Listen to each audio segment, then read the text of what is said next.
যেহেতু এটা সমকোণী ত্রিভুজ, এই কোণটা 90 ডিগ্রি, বাকি দুইটা কোণ হচ্ছে 90 ডিগ্রি,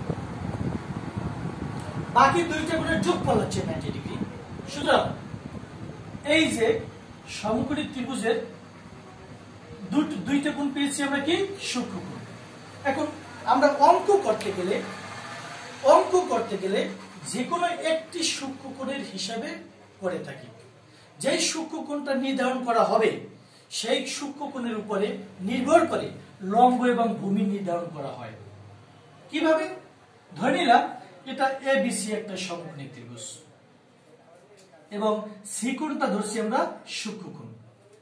মনে রাখবে সূক্ষ্মকোণের বিপরীত বাহু সর্বদা লম্ব এবং সূক্ষ্মকোণের সন্নিহিত বাহু হচ্ছে ভূমি। এখানে একটা প্রশ্ন আসে, সেটা হচ্ছে এই যে আমি বলছি সূক্ষ্মকোণের সন্নিহিত বাহু অর্থাৎ কাছাকাছি বাহু। এখন সূক্ষ্মকোণের দুটো বাহুই কিন্তু কাছাকাছি, একটা হচ্ছে এই যে এসি আর একটা হচ্ছে বিসি। এখন আমরা শুরুতে বলেছিলাম সমকোণের বিপরীত বাহু সর্বদা অতিভুজ, এটার কোনো পরিবর্তন হবে না। তাহলে এই যে সমকোণ অতিভুজ, এই অতিভুজ কিন্তু সূক্ষ্মকোণের সন্নিহিত বাহু, এটা তো ফিক্সড, আমরা জেনেছি কি এটা অতিভুজ। অতএব বাকি যে সূক্ষ্মকোণের সন্নিহিত বাহু, তাহলে নিশ্চয়ই সেটা হচ্ছে বিসি, তাহলে বিসিটা হচ্ছে ভূমি। তাহলে আমরা কি জানতে পারলাম শিক্ষার্থী বন্ধুরা? অবশ্যই আমি সমকোণী ত্রিভুজের তিনটা বাহু সম্বন্ধে ধারণা নিয়েছি। এই সমকোণী ত্রিভুজের সমকোণের বিপরীত বাহু হচ্ছে অতিভুজ, সন্নিহিত বাহু হচ্ছে ভূমি এবং সূক্ষ্মকোণের বিপরীত বাহু হচ্ছে লম্ব। তাহলে তিনটা বাহু সম্বন্ধে আমাদের ধারণা পেয়ে গেলাম। যে কোনো একটি সূক্ষ্মকোণের ত্রিকোণমিতিক অনুপাত হচ্ছে 6টি। এই 6টি ত্রিকোণমিতিক অনুপাত সম্পর্কে আমাদের ধারণা থাকতে হবে এবং মুখস্থ করতে হবে।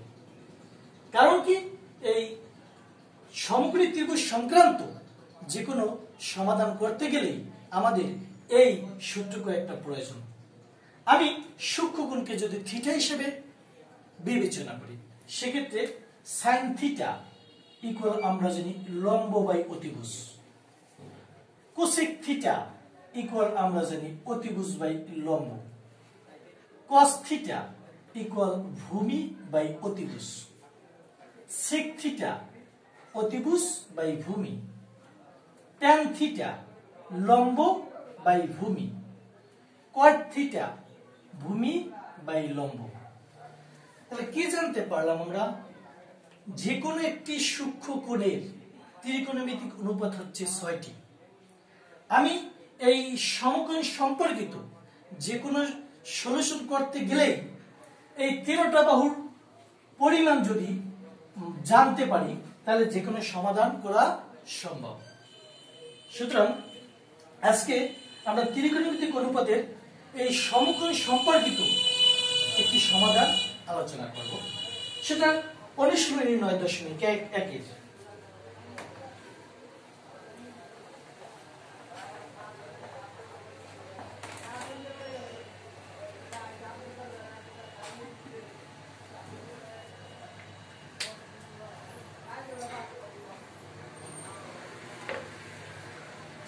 চার নম্বর সলিউশন। প্রশ্ন আছে এবিসি সমকোণী ত্রিভুজের সি কোণ সমকোণ।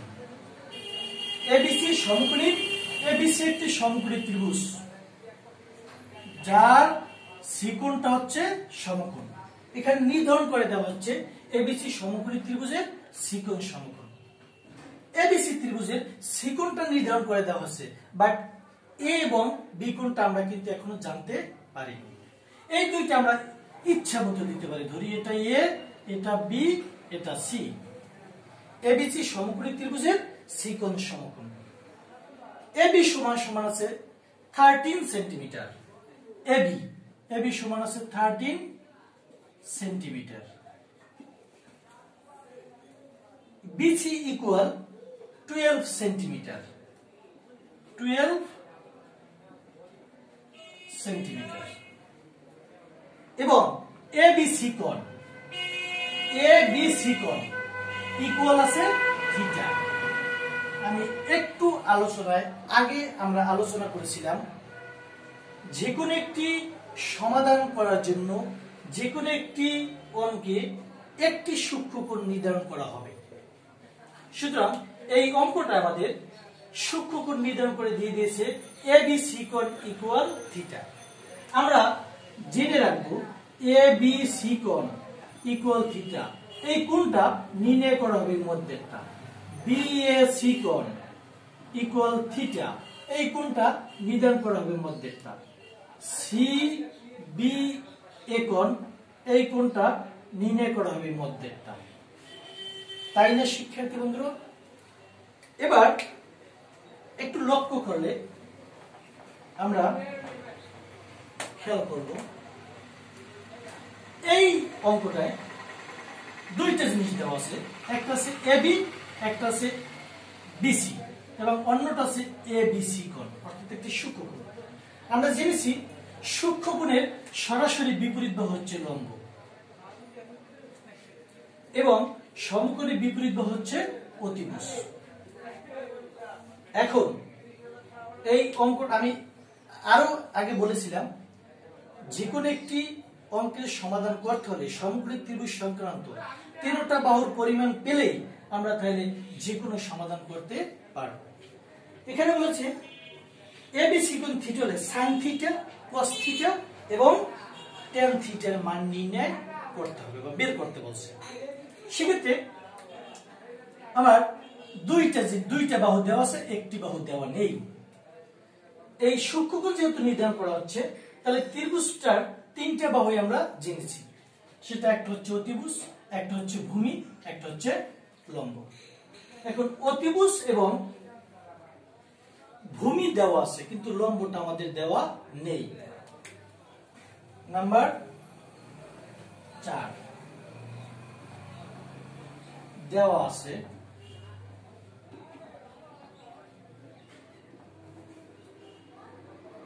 AB equal 13 centimetre, BC equal 12 centimetre এবং ABC কোণ ইকুয়াল থিটা। অতএব এসি আমার অজানা, এসিটা বের করব। এসিটা কি? এসিটা হচ্ছে লম্ব। পিথাগোরাসের উপপাদ্য মতে লম্ব নির্ণয়ের আমরা একটা সূত্র জানি, সেটা হচ্ছে লম্ব ইকুয়াল √,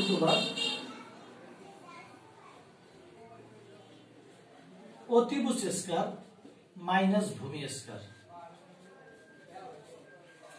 এখন তাই লম্ব এখানে নির্ধারণ হচ্ছে কি এসি, এসি ইকুয়াল √, অতিভুজ হচ্ছে কি 13 স্কয়ার মাইনাস ভূমি স্কয়ার, ভূমি মানে কি 12 স্কয়ার ইকুয়াল √, 13 কে বর্গ করলে হবে 169, 12 কে বর্গ করলে হবে 144 ইকুয়াল এই দুটো বিয়োগ করলে হবে 25, 25 কে বর্গমূল করলে হবে 5। এসির মান পেয়েছি আমরা 5 সেন্টিমিটার, এই লম্বটার মান পেয়েছি 5 সেন্টিমিটার। আমি বলেছি সমকোণী ত্রিভুজের 13টা বাহুর পরিমাণ পেয়ে গেলে আমরা যে কোনো সমাধান করতে পারবো এই সমকোণী ত্রিভুজ সংক্রান্ত। এখন আমাদের নির্ণয় করতে বলছে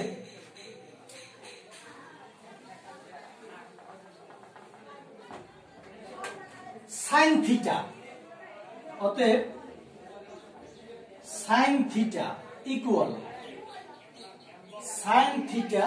ইকুয়াল আমরা পাশে দেখেছি সাইন থিটা ইকুয়াল লম্ব বাই অতিভুজ।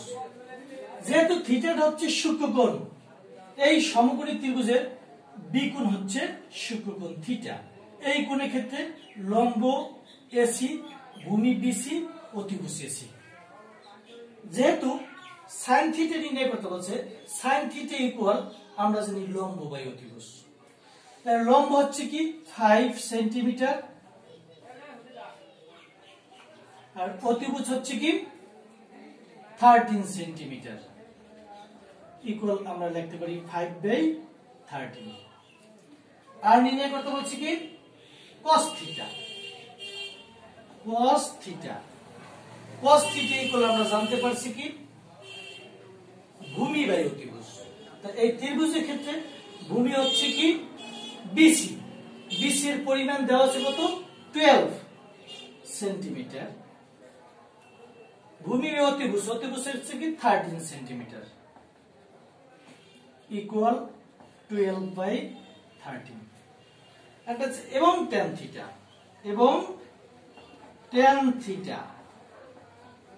থিটা ত্রিকোণমিতিক অনুপাত আমরা জানি লম্ব বাই ভূমি। লম্ব হচ্ছে এই সূক্ষ্মকোণের ক্ষেত্রে লম্ব হচ্ছে 5 সেন্টিমিটার, ভূমি হচ্ছে 12 সেন্টিমিটার ইকুয়াল 5/12। তাহলে আজকে আমাদের 9.1 অনুশীলনীর 4 নং সমাধান আলোচনা করেছি। অর্থাৎ এই সমগ্রী ত্রিভুজ সম্বন্ধে সমগ্রী ত্রিভুজ সংক্রান্ত আমাদের যে ধারণাটা আলোচনা হয়েছে এটা আমরা যদি মনে রাখতে পারি আমার বিশ্বাস অবশ্যই সকলে এই সমগ্রী ত্রিভুজ সংক্রান্ত সকল ধরনের সমাধান আমরা করতে পারব। আজকে আমরা এই আলোচনাটুকু করেছি এবং তোমাদের জন্য বাড়ির কাজ থাকবে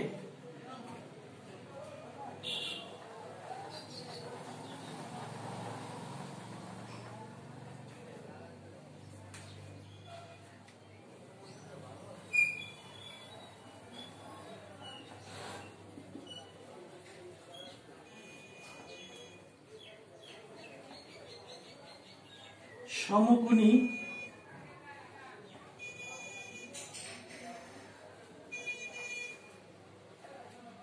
ত্রিভুজ সংক্রান্ত সমকোণী ত্রিভুজ সংক্রান্ত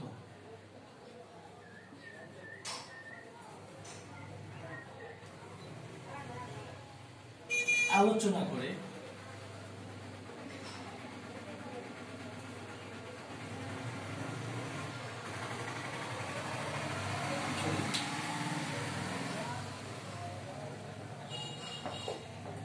সমগ্র ত্রিভুজ সংক্রান্ত যতগুলো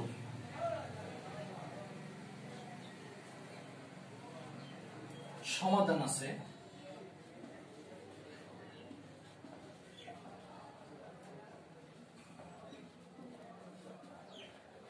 সেগুলো তোমরা করে ফেলবে।